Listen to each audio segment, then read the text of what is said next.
We have not heard a bad word about Bobby Ryan in the course of this trial. His son, Robert Ryan Jr., said that he was a fantastic dad. Michelle Ryan said she was very close to her father. She used the word wow to describe her father. That's what he was in every sense of the word. Such a beautiful, loving man. He worked as a lorry driver with a local quarry in County Tipperary. He used to work very early, long hours, and he also worked as a part-time DJ, and he went by the name Mr. Moonlight, and that was where his passion, it seemed, lay. He wouldn't have any sort of old snobby stuff about being a DJ. He just wanted everybody to have a good time. Anything from the Wolf Tones to ABBA, and whatever it took for them all to have a good time. But a lot of the time what people were hiring was Bobby, because Bobby was the party. He really and truly was a tonic. You know, he'd never hurt anyone. If you wanted anything, Moonlight, Bobby Ryan.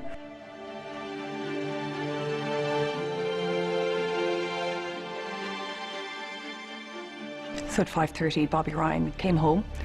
His son's partner, Leanne Hallisey, was staying there at the time with her daughter, Amy. So Bobby Ryan spent a lot of time with them. He spent the evening with them. She described how he was down on the floor playing with his grandchild. Bobby Ryan, the night before, was somewhat agitated by the amount of text messages that he was getting from Mary Lowry, and he was showing these to his son's partner and asking her opinion on them. At 9:30, he left the house and he asked Leanne would she be okay, that he was going to go up to Mary to see what was wrong with her. I asked her what time did Bobby arrive to her house on the Thursday night. She said about 10:30. She said he was in great form, that he was wearing a snazzy navy jumper and that they listened to music till 1 o'clock. She said he had a habit of leaving at 6:30. He would go home to get his lunchbox, his boots, and then go to work in Killock Quarry. She said that she normally heard the sound of his van going across the cattle grid, and that morning it took a little longer than usual to hear that. I said, did you notice anything after he left? And she said, yes. I was sat up in bed thinking, what the hell is keeping you from starting the van? And I said, how long was that? And she said it was at least 5 minutes, maybe 7, maybe even longer. Once he left Fonagown, he was never seen again. My brother Robert had rang me to say that you know, he'd been to the quarry or whatever, and Daddy's van wasn't there.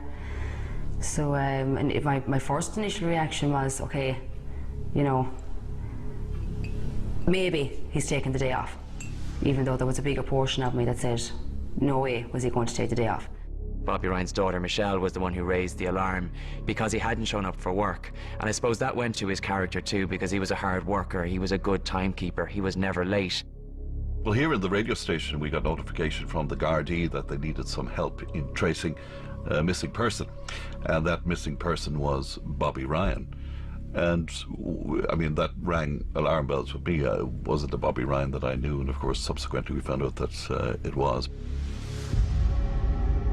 When Michelle Ryan was the one who reported her father as missing, she decided to go to Gardaí. She went down there with an aunt of hers, and she stepped out of the Garda station at one point, and her aunt did say to the Gardaí that Bobby Ryan had suffered from depression in the past, and that she was concerned that he may have done something. Bobby Ryan his case was just being treated as a missing person investigation at this point. Michelle Ryan received a phone call from Mary Lowry, who then offered to come out and meet her. When I was in Mary Lowry's car, I had asked her where was the woods from her house, what distance was it, and she said about 1.5 miles to 2 miles. So I said we need to go there to rule it out. We went there, and I don't even think Mary Lowry's car was stopped when I jumped out, and it was like I was running forever. But it was only a short distance from where we drove in to where the van was. She said that she then ran into the woodland searching for her father, calling out his name.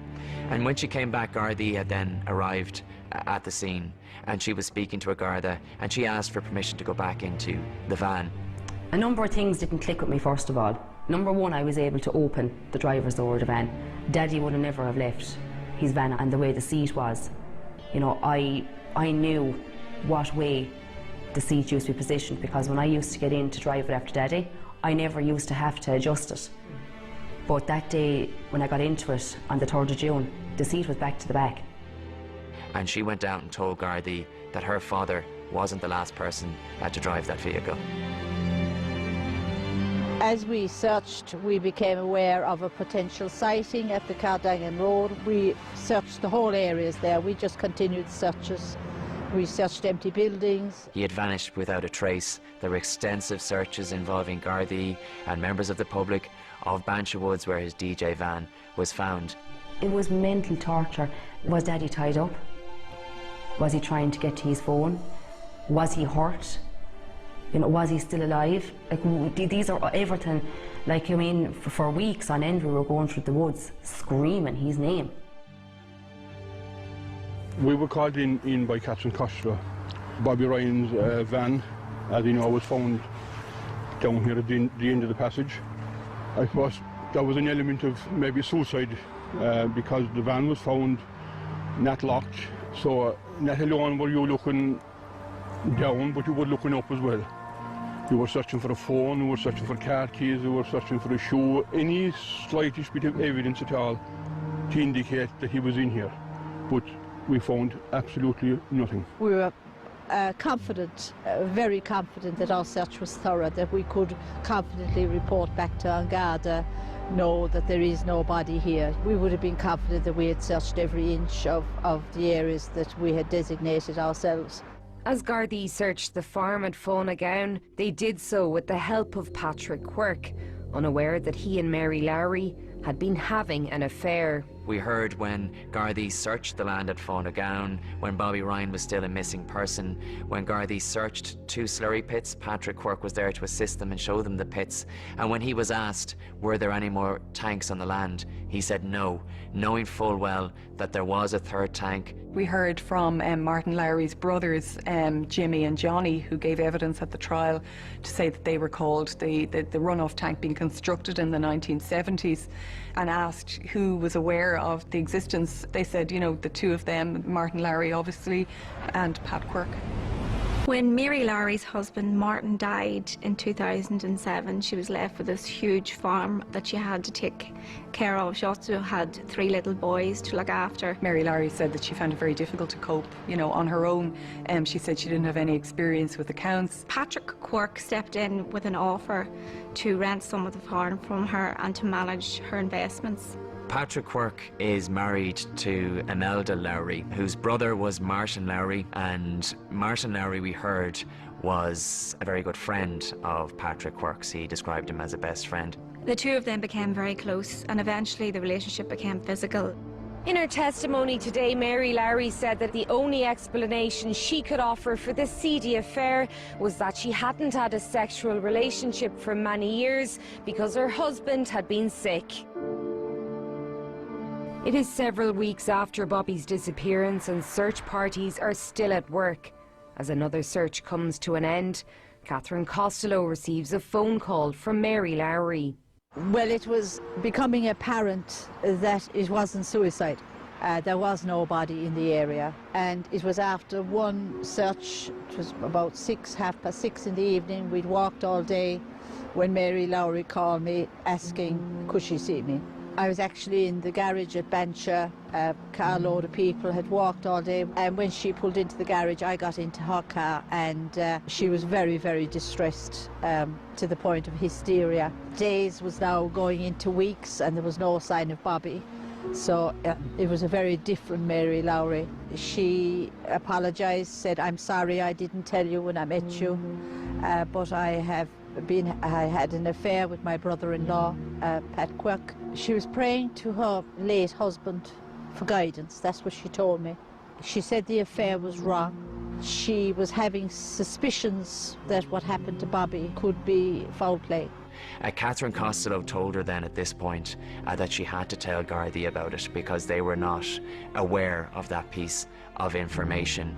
She balked about going to the guards. She said, "How can I possibly walk into a counter and tell that to a guard?" And when she realised that Mary Lowry hadn't in fact contacted Gardaí, she decided to do so herself, and she brought that information to Gardaí. I phoned back the following night. I said, you better get somebody round to see her as a matter of urgency. Tell the officer that's dealing with the case to go around and see her. That body would have been found that day. In late 2010, the sordid affair between Mary Lowry and Patrick Quirk is beginning to take its toll. She had tried to end it a number of times, but she said he could be very controlling and manipulative. It began to fizzle out really because of guilt, I think. And then when she met Bobby Ryan, I think that was a kind of a way for her to, you know, to finally kind of cut the cord between her and Pat Quirk. By his own admission, Patrick Quirk wasn't happy that the relationship had ended and it wasn't an amicable split. There was one day in particular when he had taken Mary Lowry's phone, he had gone through the text messages on it, and he had found messages from Bobby Ryan. He took the phone and he texted Bobby Ryan from the phone saying, "I'm the man." We heard that on the day that the body was discovered, that Pat Quirk had decided that he would empty a slurry tank. He needed water to agitate the slurry. Now, we did remember this runoff tank near the milking parlour, this disused milking parlour. Bobby Ryan's body was at the bottom of that pit. We heard that he was lying face down in at the bottom of the tank, and his hands and his arms were by his side. His first instinct was to ring his wife, Imelda. So Imelda, he didn't want to say what had happened over the phone, so she asked him did he want a lift, and he said yes. His wife then went up and he told her what he thought he had just found in the tank, and she looked in, and sure enough she felt that she had just seen a body also. Gardaí were first alerted to the discovery of the body when Garda Tom Neville got a phone call from Imelda Quirk. Now, there was some question why he didn't call Gardaí first. Why did he call his wife? And he said that she just knew what to do in a crisis. He said he wasn't 100% sure it was a body, and he wanted to get an opinion. And when he did, he said that they contacted Gardaí. Inspector Parag Powell was the first officer to the scene, and in court he said when he got there, Imelda and Patrick were sitting on a wall on the property. He said that Patrick Quirk was extremely quiet, that he noticed he was very clean, that his hands were clean and his clothes were clean, and he was very clean for someone who's supposed to be working with slurry that day. I was actually collecting my son from school, and the phone rang and I answered it, and he said, "Michelle," he said, "there has been a body found on the Fawn Nagowan farm." And I remember I heard nothing after that. I never even heard my son getting into the back of the car. I was just paralysed. We wanted it for so long to get Daddy back, and that day came, that phone call came, and as broken as we were, that just took every last bit out of us. The detective superintendent said he looked inside the tank on April 30th, 2013 and couldn't see a body from standing position. He said that he knelt down, and with a torch he told the jury that with the aid of a clearer view he believed that the person inside the tank was Bobby Ryan.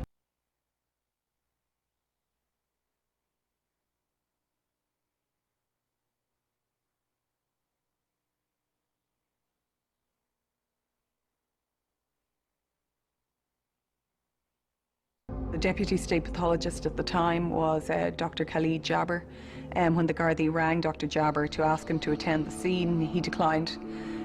So then the Gardaí took their own decision to remove the body from the tank. They needed to take this second concrete slab off to allow the fire officers who had attended the scene a better access to extract it. They did so with a mini digger. A Garda was operating this particular digger, and during the process of pulling back and taking off this concrete slab, we heard that it split and that some debris fell into the pit where Bobby Ryan's body was lying below. They took the decision to go into the tank and to lever the remains onto a sheet of tarpaulin and then kind of ease that out of the tank. He was then placed in a body bag and he was taken away for a post-mortem, which was conducted by the former state pathologist, Dr. Khalid Jabber. The body of Bobby Ryan was found less than 100 yards from the place he was last seen alive. This raised questions about the Gardaí's initial search and the handling of the missing persons inquiry. I mean, there was an element of shock to it, and particularly when people found out how close the site of the body was to the house, and again, speculation as to why that wasn't searched. When we get a phone call in relation with the search, there's one question we ask of the person that rings us: is there a PLS site, place last seen? Of course, everyone would like to start there. We weren't asked to search there. We were asked to eliminate the wood, and that's what we done. We don't know what level of searching was done. We can't question that because we don't know. We were brought to search the wood here on that day, so we did what we were asked to do. You know, the Gardaí did face a number of criticisms by the defence, the failure to find Bobby Ryan in the initial search of Faunagown. However, the Gardaí, you know, pointed out that they had relied on Pat Quirk, who had showed them around the farm, and they had relied on him to tell them of the existence of the tank. He told them there were 2 tanks on the farm. He didn't mention the other tank. If we were asked to search the farm, I have no doubt in my mind we wouldn't be here today. That body would have been found that day. I have no doubt in my mind that would be the case. Any working farm is generally easy enough to search. Well, obviously, I presume a focus of yours would be to look for things that are hidden and to look for things that may not be there in plain sight, such as the runoff tank. Yes, exactly. Do you believe that that's something you as a farmer or other members of your group would have spotted? Yes, because any of us that are farming would be familiar with runoff tanks. If they had been allowed up, I do believe that myself and Robert wouldn't have had to wait the 22 months to have our father back. The discovery hit Robert particularly hard. On the day Bobby went missing, he had gone to the farm looking for his father. Thinking back, I won't say I was that close, but I was pretty close. I was, you know, I was just at the other side of that milking parlour, and you know, it haunts me to this day. Trying to go to sleep every night, and I'd be turning, tossing, screaming in bed, waving hands. Every time I close my eyes, I actually think I'm in that black hole, scraping on them walls to get out. Because that's when Daddy was found. That's what I thought. That's what Daddy was doing. He was just thrown in there hurt and left to starve and die. Now upgraded to a murder investigation, Gardaí once again turned to Patrick Quirk, this time looking into the man's personal life and his acrimonious split with Mary Lowry, which seemed to be turning into an obsession. We heard from his counsellor that he was very, very down about the breakup of his relationship with Mary Lowry. He wasn't sleeping, and he had been prescribed medication, but that wasn't working. He was becoming quite, I think, obsessed and morose with the breakdown of the relationship, and he didn't seem to be able to get over that. And there was evidence heard during the trial as well about a letter that was sent in to an agony aunt who wrote for the Sunday Independent. The Dear Patricia letter painted him, I think, particularly in his own words, as a man who was not in control. This was an anonymous letter, but it spoke about how this person was married, that he'd entered into an affair with somebody, that this affair had ended, and that this person had met somebody else, had moved on with their life. He felt very let down because he felt that he had done a lot for this particular person. Mary Lowry gave evidence of reading this particular letter, and she suspected that it might have actually been penned by Patrick Quirk, and she brought it to his attention, and Patrick Quirk did admit that he was the author of that letter. And when asked why he had written it, he said he'd no one else to turn to. The response to that letter was very interesting because Patricia Redlish basically told him to cop himself on, that it was, you know, down to him to see how he would proceed from here. Jurors in the trial of Patrick Quirk have heard the accused told a social worker that Mary Lowry had lost the run of herself after her relationship with Bobby Ryan started. The phone call to Tusla was kind of a very definite sign that Pat Quirk was on the edge. So we heard from a former social worker, Deirdre Caverly, via a video link from Boston. She told us of a phone call she had received in February the 4th, 2011 from a man who identified himself as Pat Quirk. raising concerns about Mary Lowry and her treatment of her children. He claimed that she was leaving them alone and unsupervised for long periods of time at night, and that the wider paternal family were very concerned about this. It was investigated. A social worker was sent to Mary Lowry's house, and subsequently it was found that there was no cause for concern. This one act alone, I think, was enough to kind of paint Pat Quirk in a very bad light, in a very vindictive light. She spoke of having had a break-in, that suspects had got in through a bathroom window. There was nothing of value taken. That Garda had said it was possibly local use. She was now suspecting that it was Pat Quirk that had staged that break-in. She told me that she was taking particular security precautions. The alarm was activated around December of 2012, and Gardaí were sent out to investigate, and they concluded after a visit that it was a false alarm. Mary Lowry asked one of her sons then to look back over the footage of that day. She said that she wasn't too familiar with how the system worked. Because of this, she discovered that Pat Quirk had been going up to her house on a regular basis, looking in the windows. That footage was shown to the jurors, and it showed Patrick Quirk wandering around the house, looking in windows, walking around the property, and then he goes into an area where we heard there was a clothesline. Mary Lowry claimed in her evidence that Patrick Quirk had taken some of her underwear off that clothesline. To steal keys, to intrude in your house, to frighten you, to stage break-ins. This is not somebody in love with you. It's not normal. She became very concerned, and she decided then at that point that things had deteriorated to such a point that she felt it was time now to bring an early end to this lease. Patrick Quirk wanted compensation, but eventually agreed to leave the farm, and he was due to do so at the beginning of July of 2013, and it was a short time before that, April 30th of 2013, that he of course discovered the body of Bobby Ryan in this underground runoff tank beside a milking parlour on Mary Lowry's land. 2013, and Patrick Quirk, only months away from being evicted from the farm at Faunagown, begins preparing for the inevitable discovery of Bobby Ryan's remains. His actions now will leave a trail of circumstantial evidence that will form the basis of his prosecution. And in 2017, following the seizure and search of a computer, Gardaí were confident they had sufficient evidence to charge Patrick Quirk with the murder of Bobby Ryan. I suppose an obstacle they had was that there was no direct link between Pat Quirk and Bobby Ryan.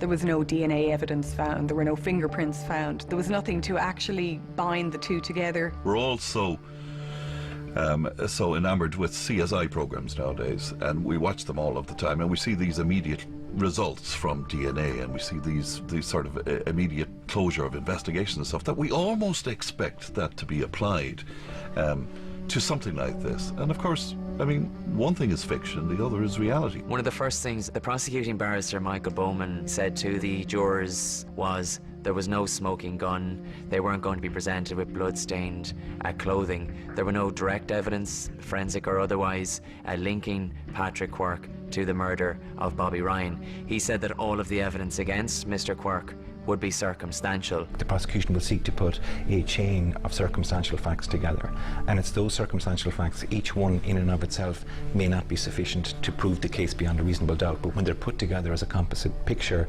the argument that they're making is that there is only one possible outcome that the jury can come to, and that is that the accused party is guilty of the crime. The jury were told that they would have to piece together the different strands of evidence to decide if Patrick Quirk had in fact murdered Bobby Ryan beyond all reasonable doubt.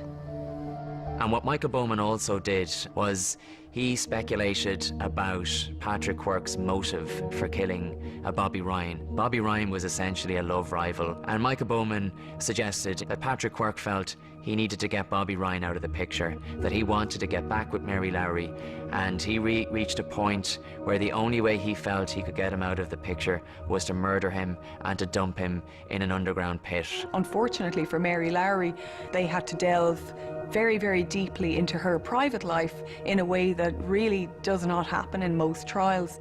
As the prosecution began presenting its case, it relied on several key pieces of evidence. The first and possibly the most contentious piece was the direct testimony of the woman at the centre of the love triangle, Mary Lowry.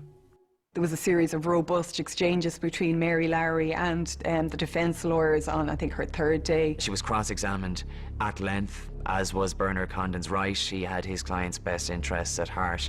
But he was plucking what he felt were inconsistencies, and he accused her of telling inconsistencies. They basically tried to discredit her, you know, kind of said that she was out to paint Pat Quirk in a bad light in any opportunity that she could have. There was a point where she was being asked whether or not she had rekindled her relationship with Patrick Quirk after Bobby Ryan had went missing, and she said no. She said that he used to pester her and pressure her, and he wanted to get back into a relationship with her, but she insisted that she didn't want anything to do with him. But she felt at one point that she was under such pressure that she did admit going away. They spent a night away in a hotel in Killiney in Dublin, and she said that she didn't remember an awful lot about it because she got very drunk. The only reason she went was so that he'd stop pestering her. She said they weren't intimate, absolutely not. When she was asked by Bernard Condon under cross-examination if they had been, she said that they hadn't. She said that she didn't spend any other weekend with Patrick Quirk after Bobby Ryan went missing, aside from that weekend that she spent with him at a hotel in Killiney.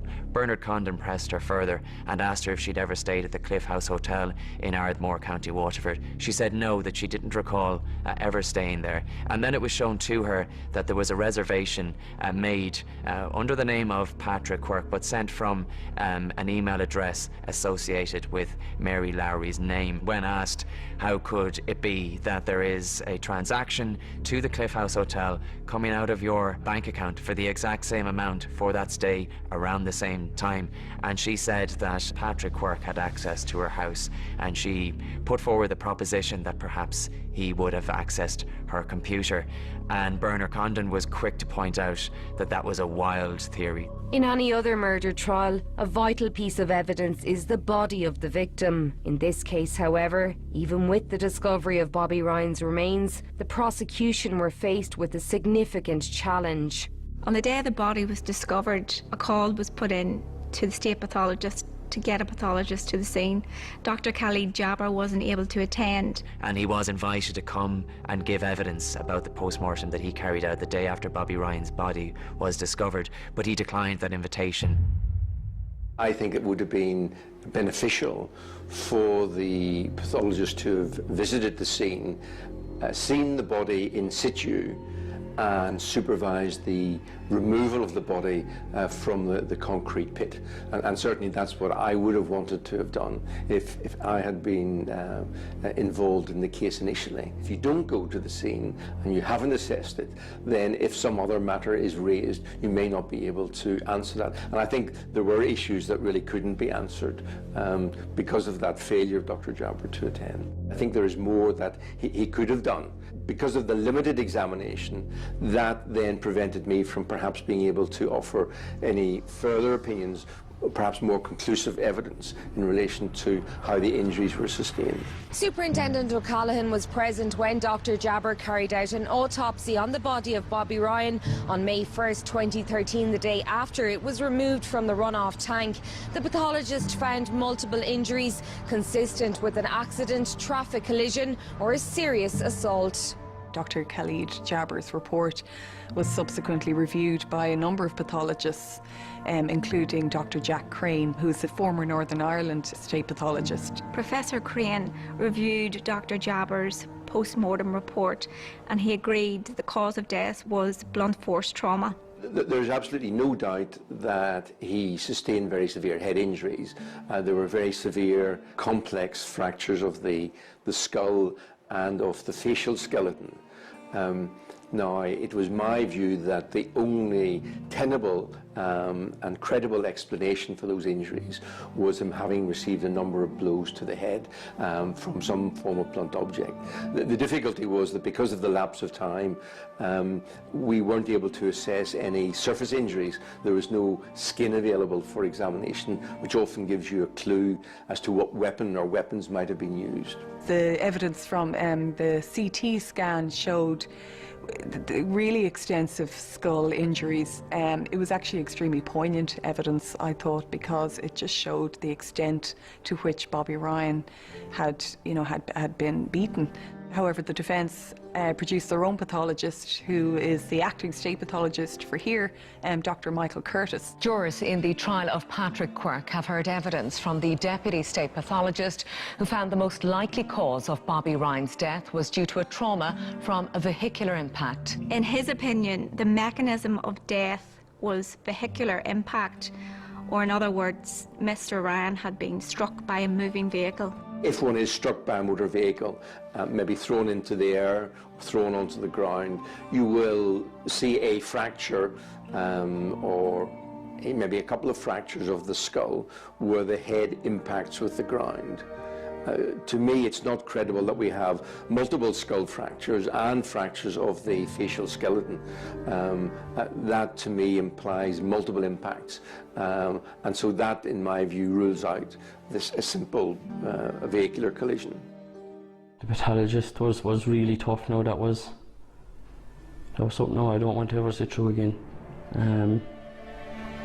Having to listen to your dad's injuries.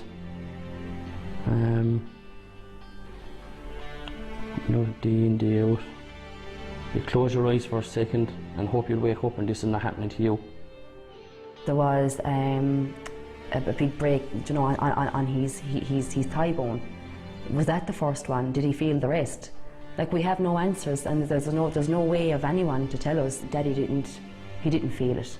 He was gone before the rest happened. We don't know. Apart from the physical injuries found during the post-mortem, the body of Bobby Ryan yielded another significant piece of evidence. Dr. Caleb Jabber preserved a maggot that was found on Bobby Ryan's body, and he took that away for further analysis. Dr. John Manlove, a forensic scientist who specialises in the study of insects, had been contacted by Gardaí in 2014. He gave various details about what type of insects are attracted to a particular chemical that is released by the body post-mortem. Using a single insect larva taken from Bobby Ryan's body during the post-mortem, he identified the common blowfly. What his evidence was with these particular flies, in his opinion, were at a stage of growth that suggested that the pit was opened sometime in the weeks before Bobby Ryan's body was found by the accused. It was a really big day in court, and it was a really significant piece of evidence because it demonstrated to the jury that somebody had opened that tank prior to April 30th, 2013. It went hand in hand with the prosecution case that Mr. Quirk had staged the scene. But did Patrick Quirk have time to stage the scene? The testimony of another witness held the answer. We heard from Breda O'Dwyer, the AI technician. Her evidence was very central, I think, to this trial when she placed Pat Quirk in his own milking parlour at Branchemore, still milking at 9:30 at a time when he would normally have been washed up, the place spotless, and on his way to breakfast. That was critical in terms of suddenly a window of opportunity opened up here. Pat Quirk's alibi fell away, and all of a sudden, where was Pat Quirk on the morning? Patrick Quirk was the person who had access to that tank. He was the person who had the opportunity to open it, and he was the person who had a motive to kill Bobby Ryan. The evidence of Dr. Manlove raised the question of why the tank was opened in the weeks prior to the discovery. The answer was found during the search of a computer. The day it went before the jury, you could see from their faces that this was very, very significant. It was a hugely damning day in court. And many people will say that that was the day in court that Patrick Quirk was convicted. The prosecution in the trial of Patrick Quirk had very early on stated that there was no smoking gun, but on the 22nd of March, the state presented the next best thing, the search history of a computer seized from Patrick Quirk's home. The day the computer evidence went before the jury was a hugely significant day. The prosecution had been building toward this for a long time. The jury in the trial of Patrick Quirk has heard a computer seized in his house contained Google searches for human body decomposition. The issue was the amount of searches, the period of time over which all this searching was done. The material which was being viewed was of a very similar nature, grisly nature, and that whoever was conducting these searches had taken a very keen interest in human decomposition. Forensic analysis of the computer's hard drive also found links to YouTube videos which appeared as images, but Gardaí could not verify if those videos had been watched. These included a link to a YouTube channel called The Body Farm and Beyond, which takes you on a tour showing and discussing human remains, skin slippage and DNA analysis. I mean, it's not something I think that most people would search on their computer. You know, how does a human body decompose? What stage is it at? You know, a week after the death, 2 months after the death, you know, 2 years after the death. Gardaí arrested Mr. Quirk on a charge of murder. He was taken in for questioning, and this is when they put all the material that had been found on the computer to him. They put it to him that he had searched for human decomposition on his home computer, and they asked him why. He said to them, "My son had recently died, that's all I'm going to say." They sympathised with him, but then they came back to it and they said to him that actually one of the searches had been conducted in July 2012, which was a month before his son had died. Entomology is the study of insects. When an individual dies, their chemistry changes and their odours change, and flies will detect that, and indeed they will go through small gaps to find food if they can and lay their eggs. Those eggs will then take a period of time to hatch, depending on what the temperature is. The first stage, or instar as we call it, larvae, will then begin to feed. By microscopic examination of the larva, it's possible to see what stage it's at, and also a measurement of its length. So they will pass through the first stage to the second, then the second to the third. Evidence of the third instar stage was detected in the tank in Faunagown because the tank had been completely sealed. This suggested the tank was opened at least 11 days before the Gardaí were alerted.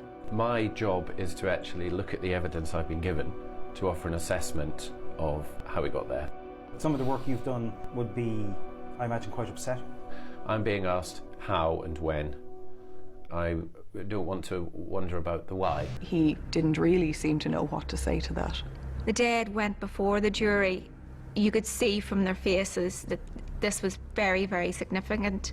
It was a hugely damning day in court, and many people will say that that was the day in court that Patrick Quirk was convicted. The computer held even more evidence, but after fierce opposition from the defence, it was deemed inadmissible. Among the material from the computer that had been excluded were searches to do with the Joe Riley case and the Siobhan Carney case. The user had viewed an article titled "How Joe Riley Committed the Perfect Murder." There were a number of audio clips that were excluded from the evidence. They didn't go before the jury, and Judge Creedon ruled them inadmissible. She said that they were more prejudicial than probative, and that they pointed to the strange sexual proclivities of Mr. Quirk. These audio clips consisted of Patrick Quirk and Mary Lowry engaged in sexual activities. The same search of Patrick Quirk's home that yielded the computer evidence also uncovered a note. Some text was clearly legible and seemed to be an attempt by Patrick Quirk to point the finger of suspicion at Mary Lowry. I think the note that he left in the study was very much a deliberate plant. It appeared on the surface to be, you know, his musings of how on earth did this happen? You know, why was Mary so confused about, you know, how long it had taken Bobby Ryan to leave the yard that day? You know, how did she find the van so quick? It appeared to be kind of a list of questions that showed that Pat Quirk was trying to solve this murder mystery on his own. But using an electrostatic detection apparatus, Gardaí found the indentations of more text left from a previous page in the notebook. But then the secret indentations revealed a very different picture. There was a handwriting expert who gave evidence, and he was asked to examine this particular document. We heard from Dr. Jeremiah Maloney, who was a handwriting expert at the Garda Technical Bureau. He told the trial how he had used a device to read the indentations from previous handwritings, and that was quite explosive actually, that point in the trial. He found what the guards will know, dispose of phone, keys, clothes.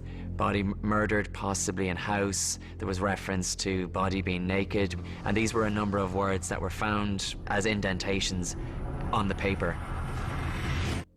Throughout the trial, Patrick Quirk's demeanour was mostly the same. He was very stoic, very expressionless, There was one day in particular when that mask seemed to slip, and that was the day that Jack Lowry gave evidence in court. Jack Lowry, Mary Lowry's middle son, came in to give evidence. Again, Pat Quirk didn't look at him as he entered the room. The prosecution asked Jack, you know, what he had made of Pat Quirk, and Jack Lowry said that he had no problem with Pat Quirk, and he painted this picture of how he had spent a lot of time with him on the farm, with his son Alan, who had passed away tragically in the farm accident.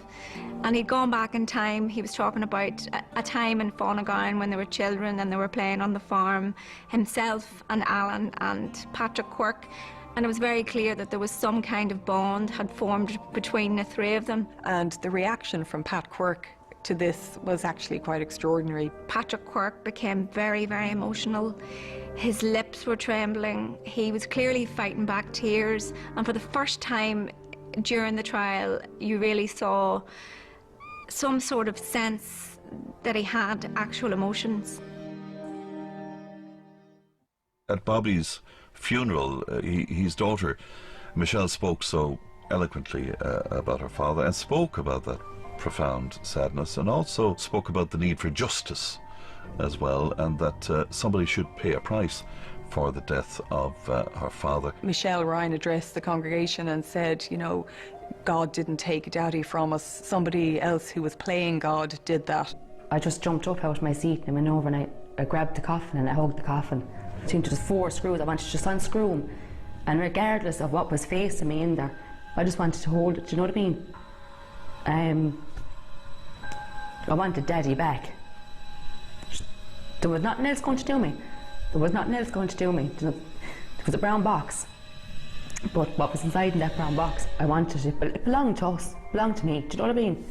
It wasn't just Daddy, it was my best friend. He was a granddad.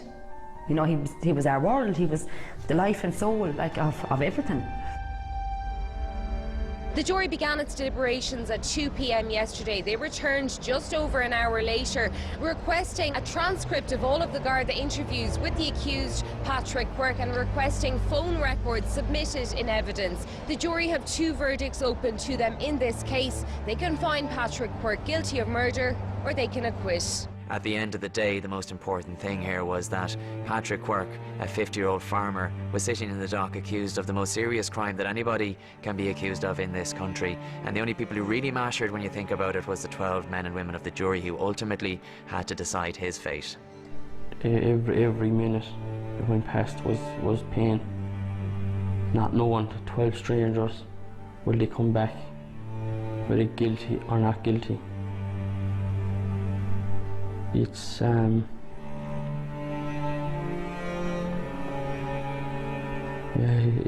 I never want to sit through again.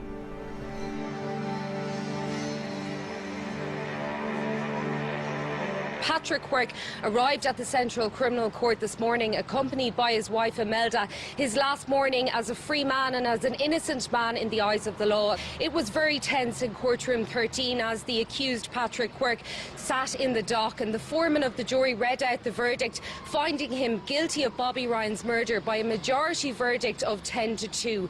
The Ryan family had their hands wrapped around one another, and they were emotional upon hearing this. We got justice for Daddy today. It will never bring him back, but we hope now that he is at rest. We would like to thank Mr. Bowman and his prosecution team, and also Superintendent O'Callaghan and the team in Tipperary for working tirelessly on this case to get justice for our father. We would also like to thank the members of the public for all their continued support and kind words they have given us throughout this ordeal and one of the hardest times of our life.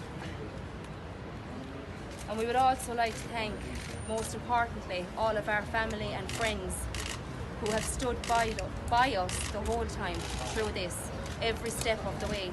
Without them, we wouldn't be here, we wouldn't be lost. So we just want to thank them sincerely. We would also ask at this time that the media respect our privacy and let this sink in. Thank you. There was a weight lifted. There was a weight lifted after getting that. But at the end of the day, Daddy's gone. it won't bring him back. He was one in the meal. Sorry. Our world is gone. You know, Patrick Quirk left us with nothing. We can't look forward to anything because the whole room could be full. But the one person that we want there, you know, isn't. The last time I was with him, he was playing down below in Pat Fox's. It was like somebody up there was telling us, this is going to be your last time together. You're never going to have another night like this, you know, and it just rolled all the years into one. And he put on Tina Turner, Proud Mary. And he was there, come on Shelley, sing the song. And I did, and his two jaws, they just lit up and the tears were coming out his eyes from laughing. And that was the last time that I was ever going to dance with Daddy or sing with him again. The following Friday he was gone. Yeah.